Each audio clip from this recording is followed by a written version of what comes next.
A cápsula está no convés do navio. A tripulação está em Houston, sendo examinada pelos médicos. E dentro do Vehicle Assembly Building, no Kennedy Space Center, outro foguete já está sendo montado.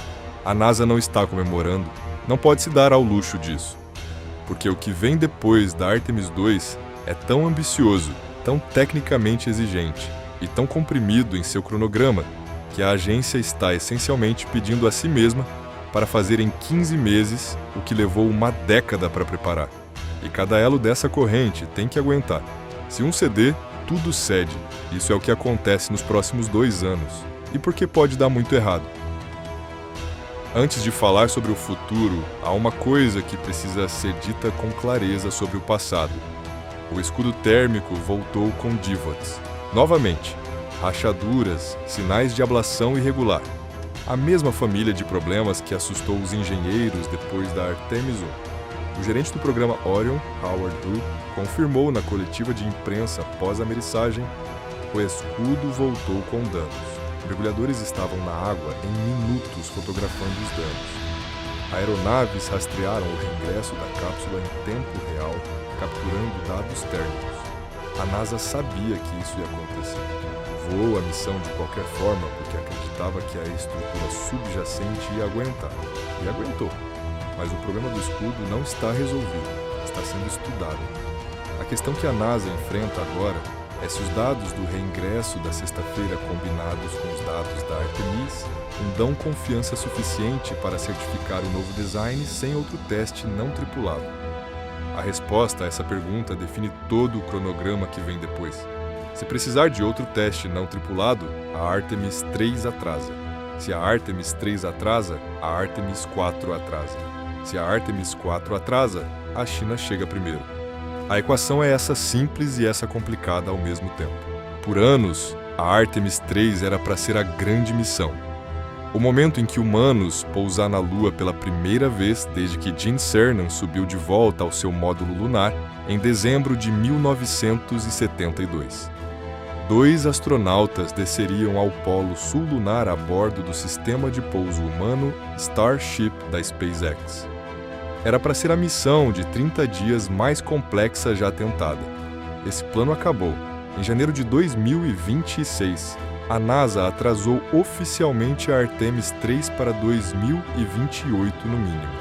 Então, 5 semanas depois, o administrador da NASA, Jared Isaacman, virou o script completamente. A Artemis 3 foi antecipada para meados de 2027, mas não vai à Lua, nem perto. Em vez disso, a Artemis 3 vai lançar uma tripulação de 4 pessoas em órbita terrestre baixa e tentar algo que nunca foi feito com esses veículos. A tripulação vai encontrar e atracar com os módulos de pouso lunar comerciais. O Starship HL, esse da SpaceX, e o Blue Seal Moon da Blue Origin, que terão sido lançados separadamente em seus próprios foguetes. Os astronautas vão entrar fisicamente nos módulos, testar sistemas de propulsão, avaliar suporte de vida, verificar comunicações e, pela primeira vez, experimentar os novos trajes espaciais da Axiom, que os futuros caminhantes lunares vão usar na superfície.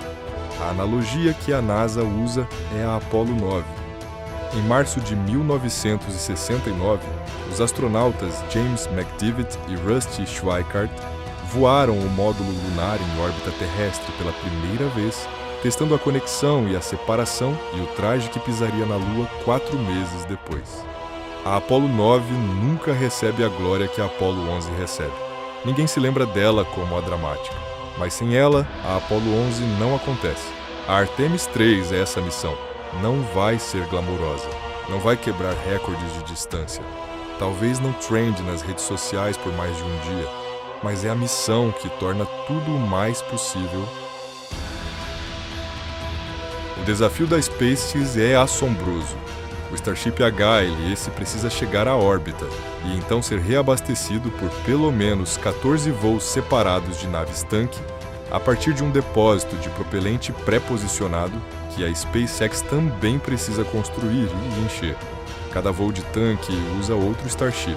A logística de colocar tanto metano líquido e oxigênio líquido em órbita, transferi-lo entre veículos que nunca fizeram uma transferência orbital de combustível, com sistemas certificados para a tripulação, e então impulsionar o módulo totalmente carregado para encontrar a Orion, tudo dentro de uma janela de lançamento estreita.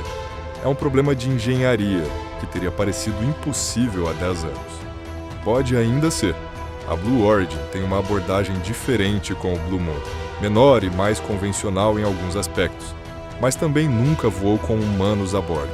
Ambas as empresas precisam completar demonstrações de pouso lunar não tripulado antes de a NASA permitir tripulação dentro. Um relatório de março do escritório do inspetor-geral da NASA observou que essas demonstrações não serão totalmente representativas dos veículos tripulados, o que significa que a primeira vez que esses módulos carregarem astronautas em sua configuração final pode ser a missão real. A primeira vez, com tripulação, no espaço. Se nenhuma das empresas estiver pronta a tempo, a NASA tem um problema. A Artemis 3 sem um módulo de pouso não é a Artemis 3. É apenas mais um voo da Orion. Assumindo que os testes dos módulos funcionem, tudo muda para Artemis 4. Início de 2028. O primeiro pouso lunar tripulado em 56 anos. E o local de pouso será o Polo Sul da Lua, uma região que nenhum humano e muito poucos robôs já visitaram. O Polo Sul não se parece em nada com as planícies equatoriais planas, onde os astronautas da Apollo saltitavam sob luz solar constante. O Polo Sul é um lugar de sombras permanentes, onde os fundos de certas crateras não veem luz solar há bilhões de anos. As temperaturas nessas sombras caem para menos 230 graus Celsius. E aprisionado naquele frio, de acordo com dados orbitais de instrumentos como o Lunar Reconnaissance Orbiter, há gelo de água, possivelmente muita. Se você pudesse estar na borda de uma dessas crateras permanentemente sombreadas e olhar para baixo, você não veria nada. Escuridão absoluta, sem atmosfera para dispersar a luz, nenhum brilho refletido. Apenas um vazio esculpido na superfície da Lua, frio o suficiente para congelar dióxido de carbono em sólido, segurando gelo que pode ter sido entregue por cometas bilhões de anos antes de a vida existir na Terra. Esse gelo é a razão pela qual a NASA escolheu o Polo Sul. Água significa água potável para os astronautas, significa oxigênio para respirar. E quando você divide a água em hidrogênio e oxigênio, significa combustível de foguete. O Polo Sul não é apenas um destino científico, é um poço de gasolina para tudo que vem depois. E antes que a poeira do local de pouso da Artemis 4 se assentar, a NASA quer voltar novamente. A Artemis 5 está prevista para o final de 2028, apenas meses depois da Artemis 4. É aqui que a linguagem muda. A NASA para de falar em missões e começa a falar em base. A Artemis 5 será o segundo pouso tripulado.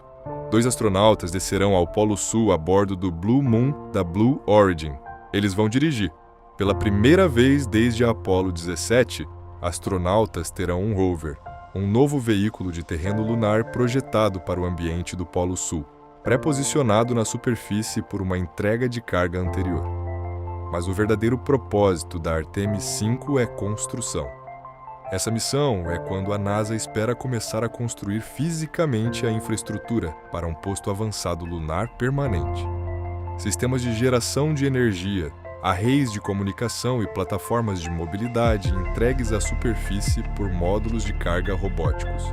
O administrador Isaac Mann chamou isso de fase 1 de um plano de 3 etapas. Fase 1, construir, testar, aprender.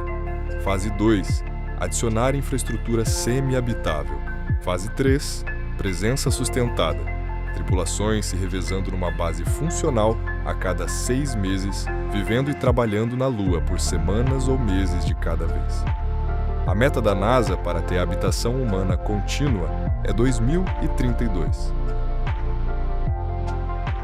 Mas há uma ameaça que não é técnica, que não pode ser resolvida com mais engenharia ou mais testes. É o orçamento. O foguete SLS custa aproximadamente 4 bilhões de dólares por lançamento. Em maio de 2025, a proposta de orçamento da administração Trump pediu o cancelamento do SLS e da Orion após a Artemis 3. Por alguns meses, todo o futuro do programa, além de 3 voos, estava em questão. Então, em 4 de julho de 2025, o One Big Beautiful Bill Act foi assinado em lei. E enterrado nessa legislação, havia financiamento para manter o SLS e a Orion voando além da Artemis 3. O foguete sobreviveu, mas o episódio revelou quão fino é o gelo político sob um programa tão caro. Cada ciclo eleitoral, cada luta orçamentária, cada mudança de prioridades na Casa Branca é um potencial evento de extinção para a Artemis. O programa sobreviveu ao governo Biden, sobreviveu ao primeiro governo Trump, sobreviveu a um segundo governo Trump. Mas não existe garantia de que sobreviverá ao próximo. E há outro fator que não pode ser ignorado: a China.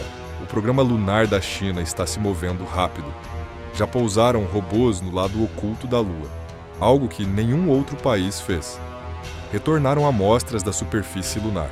A meta declarada é um pouso lunar tripulado até 2030 com seus próprios planos para uma base permanente. O cronograma da NASA, se mantiver, colocaria botas americanas na Lua 2 anos antes de a China chegar lá. Se escorregar, essa margem desaparece. E nada disso é garantido. O escudo precisa funcionar com a nova formulação. Os módulos precisam voar. A SpaceX precisa resolver o reabastecimento orbital numa escala que ninguém tentou. 14 voos de tanque, um depósito que ainda não existe. A Blue Origin precisa entregar um veículo que nunca saiu do chão. Os trajes da Axiom precisam funcionar em condições que não podem ser totalmente replicadas na Terra. O Congresso precisa continuar financiando um programa que custa bilhões por ano. E tudo isso precisa acontecer num cronograma que assume que quase nada vai dar muito errado. Mas aqui estamos 2 dias depois do ameriçagem, e o quadro está mais claro do que estava há anos. A Artemis 2 provou que a Orion pode manter 4 humanos vivos no espaço profundo por 10 dias. Provou que o escudo térmico, imperfeito como é, pode trazê-los de volta da velocidade lunar. Provou que o Space Launch System pode colocar tripulação numa trajetória para a Lua e trazê-los de volta. A pergunta não é mais se podemos voltar à Lua. Acabamos de provar que podemos, a pergunta agora é se podemos ficar. E temos 15 meses para começar a descobrir. Se este vídeo mudou a forma como você vê o que vem depois da Artemis 2, compartilhe com alguém. Inscreva-se para um novo vídeo toda semana. Até a próxima!